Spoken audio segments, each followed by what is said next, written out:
Salam sejahtera dan salam jumpa lagi untuk Anda sekalian, dimanapun Anda berada. Hari ini kembali kita akan merenungkan bacaan.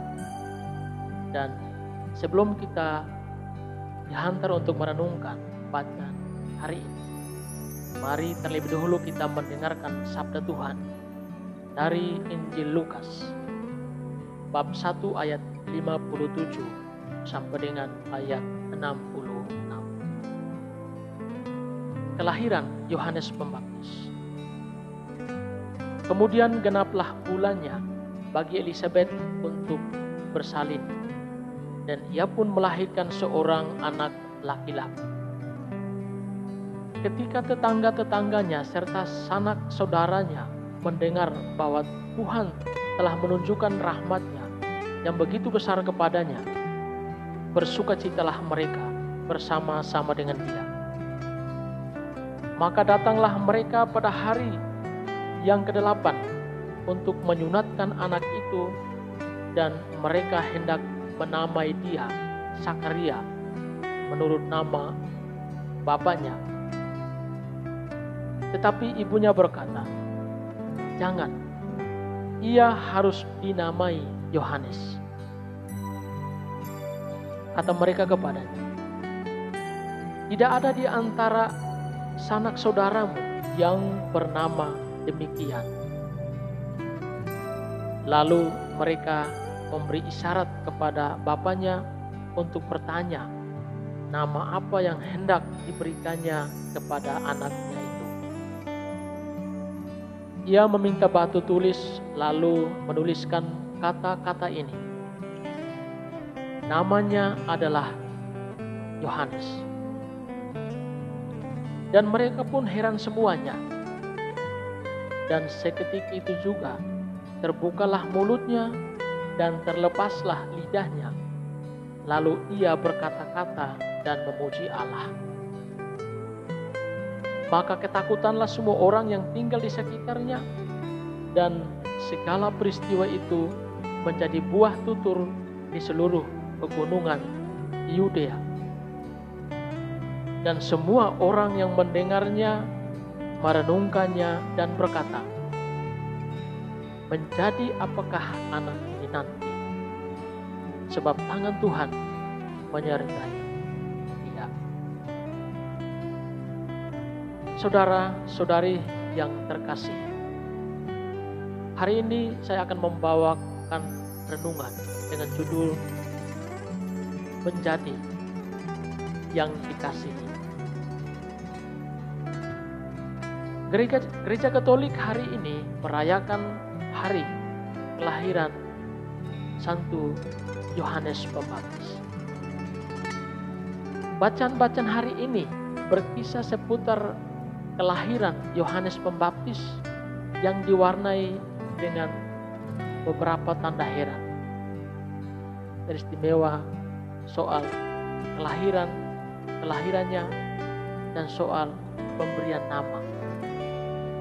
Dan juga ulasan sekilas tentang kehidupan Nabi Yesaya. Nabi Yesaya berkisah, "Tuhan telah memanggil aku sejak dari kandungan, telah menyebut namaku sejak dari perut ibuku. Ia telah membuat mulutku sebagai pedang yang tajam, dan membuat aku berlindung dalam naungan tangannya." Demikian pun dengan kisah hidup Yohanes. Ia telah ditentukan sejak semula untuk mempersiapkan jalan bagi Tuhan. Yohanes artinya yang dikasihi. Pertanyaan kita, mengapa Yohanes menjadi yang dikasihi? Karena ia benar-benar setia dan taat pada tugas panggilan dan perutusan. Dialah suara yang berseru-seru di padang gurun, "Luruskanlah jalan bagi Tuhan dan bertobatlah, sebab kerajaan Allah sudah dekat." dengan cara hidupnya yang sederhana, ia telah menjadi seperti yang dikehendaki dalam kehidupannya.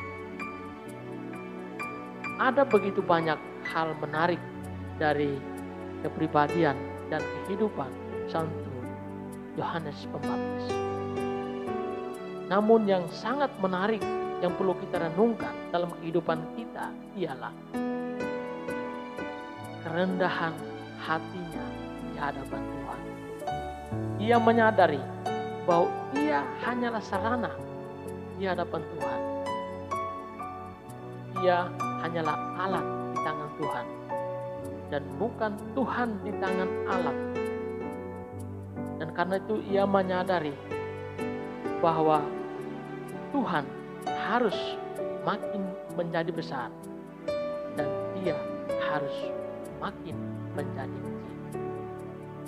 Ini tanda kerendahan hati Yohanes di hadapan Tuhan dan tentu juga di hadapan sesama.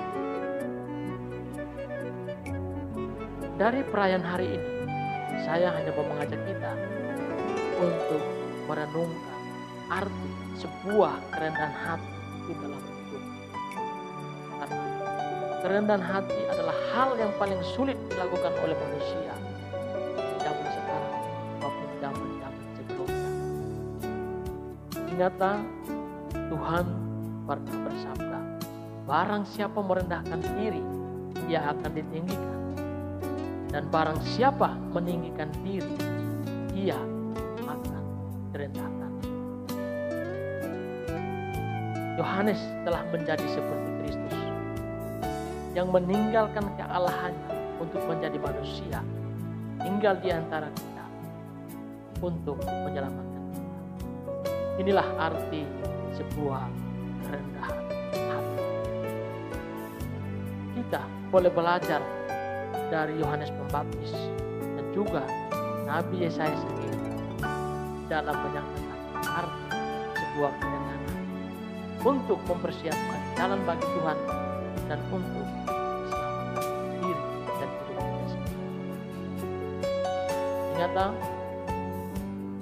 menjadi yang dikasihi berarti harus menjadi yang rendah di hadapan Allah maupun di hadapan sesama. Tuhan Yesus memberkati. Amin.